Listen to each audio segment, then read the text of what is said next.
مسلسل اپنی تقریروں میں بھی یہ کہتے تھے کہ انقلاب کا مقصد کیا ہے کہ قرآن کے احکام کا نفاذ کرنا ہے۔ پھر خود لوگوں سے مخاطب ہو کر کہتے تھے آپ لوگ صرف طاقت تو حاصل کرنا نہیں چاہتے ہو، پاور میں آنا تو آپ کا ہدف نہیں ہے نا اس ریولوشن سے، بلکہ قرآنی احکام کا نفاذ کرنا ہے۔ یہ خود لوگوں سے سوال بھی کرتے تھے کہ آپ لوگ تو جو ہے اس سے پاورفل بننے کا تو ہدف تو آپ کا نہیں ہے، بلکہ یہ کہ قرآن کا نفاذ ہے۔ اس حوالے سے بڑے منظم تھے، کہتے ہیں کہ ویسے بھی ان کی زندگی میں بڑا نظم و ضبط تھا ٹائمنگ کے اعتبار سے، ان حوالوں سے۔ وہ کہہ رہے ہیں کہ جب انٹرویو کے لیے جب پیرس میں ہوتے تھے تو انٹرویو کے لیے جب لوگ آتے تھے مختلف اینکرز یا جو رپورٹرز ہیں، تو وہ انٹرویو سے پہلے ظاہر ہے کہ لائٹ کو سیٹ کرتے تھے، کیمرہ فکس کرنا، وائس کو دیکھنا۔ تو وہ 10-15 منٹ جو ڈیوریشن ہوتی تھی اس میں امام خمینی قرآن مجید کھول کے جو ہے بیٹھتے تھے اور پڑھنے تلاوت کرنے لگ جاتے تھے۔ آپ کی زندگی میں ملتا ہے کیونکہ برسی ہے نزدیک امام کی، اس حوالے سے 2-3 نقطے عرض کر کے پھر آگے بڑھتے ہیں کہ صبح کی نماز کے بعد اور نماز ظہر اور عصر اور اسی طرح مغرب و عشاء سے تھوڑا پہلے آپ جو ہے قرآن مجید کی تلاوت کرتے تھے۔ وصیت میں بھی یہی چیز ملتی ہے آپ کی زندگی کے اندر، اس لیے کہ پریکٹیکلی آپ نے اس حبل اللہ المتین کو معاشرے میں نافذ کرنے پھیلانے کے لیے اقدام اٹھایا انقلاب کی شکل میں۔ ذاتی زندگی میں بھی دیکھتے ہیں کہ تلاوت سے لے کر احکام اور تفسیر تک جو ہے ایک اہتمام نظر آتا ہے۔ رضوان اللہ تعالیٰ علیہم ملکوت اعلیٰ میں ہیں اور انشاءاللہ تعالیٰ کی بروز قیامت اور روز جزا و سزا جو ہے ہم سب کے لیے یہ اس طرح کی ہستیاں اور شخصیات انشاءاللہ جو ہے ہمارے لیے شفیع بن جائیں۔ بڑھتے ہیں سورہ واقعہ کی طرف۔ الحمدللہ سورہ یاسین کہ تقریباً 10 جلسوں میں کمپلیٹ کیا تفسیر ہماری بساط کے اعتبار سے اور کم علمی کے دائرے میں رہتے ہوئے، اور آج ہم سورہ واقعہ کی طرف آئیں جو قرآن مجید کا سورہ نمبر 56 ہے، اور یہ بھی مکی سوروں میں شمار ہوتا ہے۔ قرآن مجید کے جو پارے کی تقسیم کی گئی ہے، کیونکہ ہمارے ہاں پارے جو ہے 100 بھی ہیں، پارے مختلف شکلوں میں ڈالے گئے ہیں، تو لہٰذا 27واں پارہ ہے اس کے اندر موجود ہے۔ قیامت کے واقعے میں جو واقعہ ہے، سورہ واقعہ کہتے ہیں، واقعہ مطلب وہی قیامت ہے، اور شروع میں ہی کیونکہ اس لفظ کا استعمال ہوا ہے اذا وقعت الواقعہ کے نام سے، تو یہ قیامت کے دن اور ان کے واقعات کا تذکرہ اور اس کے اندر جو سچویشن پیش آئے گی اس کو زیادہ ڈسکس کیا ہے پروردگار عالم نے، اور قدر بعض پہلو کو بہت زیادہ ڈیٹیل میں بھی کھولا ہے اللہ سبحانہ و تعالیٰ نے۔ تو اس سورے کو اسی لیے کہتے ہیں کہ یہ قیامت کے موضوعات کے حوالے سے یہ ہے۔ کہا گیا کہ اس سورے کی تلاوت اگر جو مسلسل زندگی میں کرتا ہے تو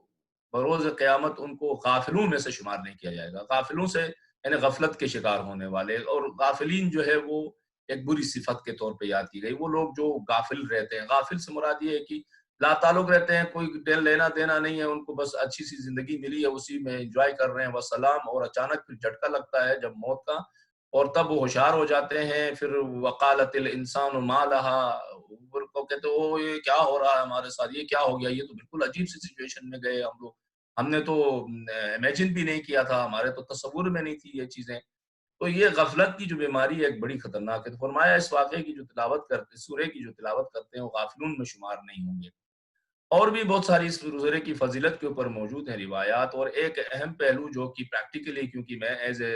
دینی اسٹوڈنٹس کے خود اپنی زندگی میں بھی یہ دیکھا ہے اور مشاہدہ بھی کیا ہے دوسروں کی زندگی میں، کہ کیونکہ اس واقعے کے بارے میں ہے کہ اگر کوئی فنانشل یا مالی اعتبار سے مشکلات کا شکار ہو جائے تو اس سرے کی تلاوت کرے تاکہ جو ہے نا اس کی مشکلات میں آسانی پیدا ہو جائے، اور دینی طالب علم بہت زیادہ پڑھا کرتے ہیں اس کو، خاص کر جو مشکلات کو، اور مجھے خود اپنی پریکٹیکل لائف میں نے اس کا ایک نمونے کئی بار دیکھے ہیں، مشاہدہ کیا ہے، دوسروں کے لیے بھی اسی طرح ہے۔ تو یہ اس حوالے سے بھی کافی، اور یہ وجہ شہرت بھی بنی ہوئی ہے لوگوں میں، کیونکہ لوگ زیادہ تر ایسی چیزوں کی تلاش میں رہتے ہیں جو ان کے دنیاوی جو مسائل ہیں وہ فوری طور پہ کوئی شارٹ کٹ راستے سے حل ہو جائیں، تو وہ چیزیں فوراً پھیل بھی جاتی ہیں، اور بری چیز میں نہیں کہہ رہا کہ یہ بری ہے، لیکن فوکس زیادہ تر لوگوں کی ذاتی توجہ اور پرائیورٹی کے اعتبار سے جو ہے وہ اس طرف کی چیزوں کو زیادہ ہوتی ہے۔ امام صادق علیہ السلام کی ایک حدیث کے مطابق جو ہے سورہ واقعہ جو ہے امیر المومنین علی علیہ السلام کی سورہ بھی کہا جاتا ہے اس کو، کیونکہ حضرت بہت زیادہ پڑھا کرتے تھے، اور کیونکہ اس کے اندر سابقون کا جو لفظ آیا ہے اس کے اندر حضرت کا تذکرہ بھی بطور عام موجود ہے۔ اس عنوان سے بھی اس کو کہا گیا کہ حضرت علی علیہ السلام کا سورہ ہے. زیادہ تلاوت کرتے تھے ائمہ معصومین علیہ السلام، یعنی جو ہم پیرو ہیں وہ تلاوت نہیں کرتے. آتے ہیں اس کی تفسیر کی طرف، اور پہلی آیت کہ فرمایا اذا وقعت الواقعۃ، جس وقت قیامت کا عظیم واقعہ ہوگا. میں ترجمہ تھوڑا سلیس کر رہا ہوں، ادبی اس کو زیادہ نہیں دیکھ رہا، کیونکہ تفسیر میں ہے لیس لوقعتها کاذبہ، تو کوئی شخص اس کا انکار نہیں کر سکے گا. یہاں قیامت کے دن کو واقعہ کہا گیا. اسی طرح بعض دیگر آیات میں بھی اسے واقعہ کے لفظ کے ساتھ قیامت کو بیان کیا. اس قیامت کے لیے بہت سارے ٹرمینالوجیز اور اصطلاحات استعمال کیا. خود لفظ قیامت بھی اس سچویشن کو جس نے ساری دنیا کے اندر اور پورے بنی نوع انسان کے لیے پیش آنے والی ہے، اس کو خود جو ہے قیامت کا لفظ بھی کہا گیا، معشر بھی کہا گیا، واقعہ یہاں پر کہا گیا، اور بھی اس طرح کی چیزیں. دلچسپ بات یہ ہے کہ یہاں پر اذا وقعت الواقعہ، یعنی جو عربی گرامٹیکلی اعتبار سے دیکھتے ہیں تو پاسٹ کا ٹینس استعمال کیا ہے. یعنی دوسرے الفاظ میں اگر میں اس کو پیش نظر رکھ کے ٹرانسلیشن کروں تو یہ کہوں گا کہ وہ جو عظیم واقعہ ہوا، یعنی ہوا کا ترجمہ آئے گا، یعنی ابھی تو ہوا نہیں ہے، اٹس ہیپن، یعنی ہو گیا ہے. یہ کیوں اس طرح جو ہے پاسٹ ٹینس کو استعمال کرنے کا مطلب یہاں پر کیا ہے؟ یعنی اصل میں اللہ سبحانہ وتعالیٰ یہ بتانا چاہتے ہیں، دیکھیں قیامت ایک ایسی جو ہے نا 100% بات ہے، طے شدہ بات ہے اور یقینی بات ہے کہ جیسے یہ ہو چکی ہے سمجھو کہ ہو گئی ہے. ابھی اس میں اتنی ذرہ بھر کی شک بھی نہیں ہے کہ پتہ نہیں ہوگا یا نہیں ہوگا. کہہ تو رہے ہیں ہوگا، ہمارے ہوتا نا ہماری لائف میں پتہ نہیں ہوگا کہ نہیں ہوگا، یہ کہتے ہیں یہ آپ ذہن سے نکال دیں. کہتے ہیں کہ 100% یہ ایسی سمجھو کہ یہ ہو چکا ہے. جیسے ہم لوگ باتوں میں بھی بعض اوقات یہ ٹرمینالوجی یوز کرتے ہیں، آج جیسے سمجھو نا بس یہ کام ہو گیا، ابھی ہوا نہیں، کام ہونے والا ہے. لیکن کہہ رہے ہیں آپ یقین رکھو، اب یقین کا لیول اتنا ہائی لے جاؤ کہ شک کو ختم، بالکل 0.1 بھی کوئی شک نہ ہے، بلکہ سمجھو کہ یہ ہو چکا ہے. یعنی یہ فرمانا چاہتے ہیں اس واقعے کے ہونے میں کسی قسم کا انکار، ڈینائی یا کوئی شک کرنے کی ضرورت نہیں ہے، یہ واقعہ ہو گیا ہے. قیامت یعنی جنت و جہنم اور حساب و کتاب. لہٰذا دیکھیں جنت اور قیامت میں یہی ہو رہا ہے نا، حساب و کتاب ہو رہا ہے، جنت و جہنم کا مسئلہ آ رہا ہے، یہی چیزیں وہاں پر ڈسکس ہونے والی ہیں. لہٰذا دیکھو کہ ہمیں روایات کے اندر اور اسی طرح آیات نے بھی فرمایا کہ یہ جنت اور جہنم ابھی بھی موجود ہے. ہو سکتا ہے یہ جو پاسٹ ٹینس کو یوز کر کے اس انداز سے ہمیں یقین دلانا چاہا تو یہ اشارہ کرنا چاہ رہا ہوں کہ دیکھو یہ جو قیامت جس کی ہم بات کر رہے ہیں نا، ٹھیک ہے وہ جو ایک سچویشن ہے وہ تو ہوگا حساب و کتاب والا، لیکن اگر بات ہے جنت اور جہنم کی اور حساب و کتاب کی تو ابھی ہو چکی ہوئی ہے. جنت ابھی بھی ہے، جہنم ابھی بھی ہے. نہج البلاغہ میں ہم جب جاتے ہیں، حضرت علی علیہ السلام فرماتے ہیں نہج البلاغہ کے اندر فَهُمْ وَالْجَنَّةُ كَمَنْ قَدْ رَآهُ فَهُمْ فِيهَا مُنْعَمُونَ. عجیب ہے کہ پھر فَهُمْ وَالْجَنَّةُ كَمَنْ قَدْ رَآهُ، وہ لوگ جو ہے نا جنت کو جیسے کہ وہ دیکھ چکے ہیں، وَهُمْ النَّارُ كَمَنْ قَدْ رَآهُ، جیسے کہ وہ جہنم کو دیکھ چکے ہیں. یعنی یہ فرمانا چاہ رہے ہیں کہ جنت اور جہنم کو بعض لوگ ابھی سے ہی دیکھ چکے ہوئے ہیں، ابھی وہ مشاہدہ کر رہے ہیں ان چیزوں کو. خلاصہ یہ ہے کہ یعنی قیامت کا دن سچ اور صرف سچ اور حق اور صرف حق ہے، اس میں کسی قسم کے جھوٹ یا دھوکے کی کوئی گنجائش نہیں ہے، اسی لیے پاسٹ کے ٹینس کو استعمال کیا ہے. نہ صرف یہ بات ذہن میں رکھیں کہ اس دن کے ہو جانے اور برپا ہونے اور واقع ہونے میں کسی قسم کی کوئی شک یا جھوٹ کی گنجائش نہیں ہے، بلکہ اس دن یعنی قیامت کے دن بھی کوئی جھوٹ یا دھوکہ ممکن نہیں ہوگا، کیونکہ یہ کھلی اور پیور قسم کی سچائی کا دن ہے.